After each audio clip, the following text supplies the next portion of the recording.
On this episode of CityView, learning firsthand about the dangers of flooding and how to stay safe, recognizing those who volunteer to improve Asian American quality of life, and a back-to-school bash with the emphasis on student safety.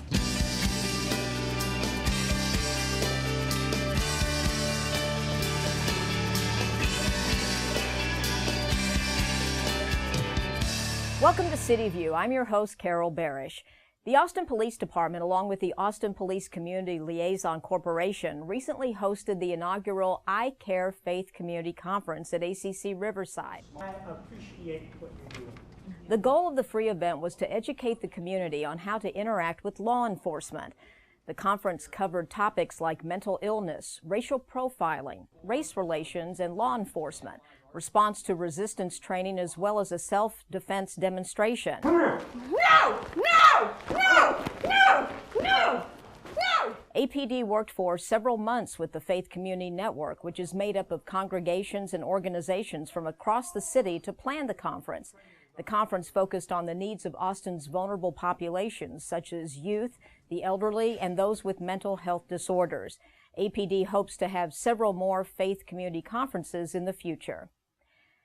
The Austin Independent School District hosted an Austin Area S.T.E.M conference where the city's Watershed Protection Department debuted a new hands-on curriculum about flooding.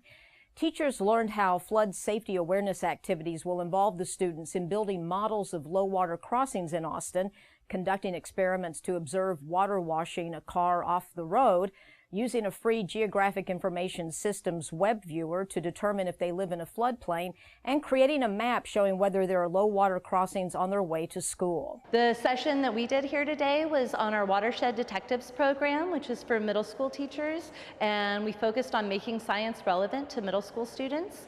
Yeah, put it as right down there. We talked about our Fish Kill Mystery curriculum, which is based on a true historical pollution event in Austin, and the teachers conducted some experiments with the watershed model, and they added pollution to different areas of the model to see where the water would flow and to determine what area could have caused the fish kill. Okay, release a little rain. They also did some flood safety awareness activities, including using a model of a low water crossing in Austin to see how easily flood waters can push a car off the road. Oh no!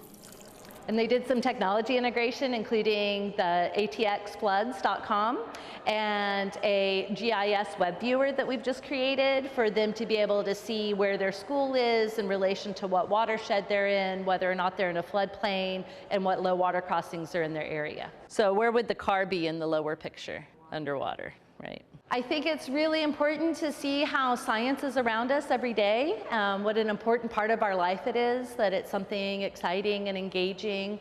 To learn more about the Watershed Protection Department's youth education programs, visit the website on your screen. The City of Austin hosted a volunteer recognition event at City Hall for the volunteers of the Asian American Quality of Life Initiative. Mayor Adler handed out recognition pins to more than 50 volunteers at the colorful event. Some of the volunteers in the city team were dressed in traditional Asian attire. The program consisted of a spiritual message and various Asian performances. We got over 100 volunteers together that have been able to host conversations over tea, community conversations, walking their neighborhoods, participating at booth, and we're so wonderful. They've been so wonderful in helping us in making this happen.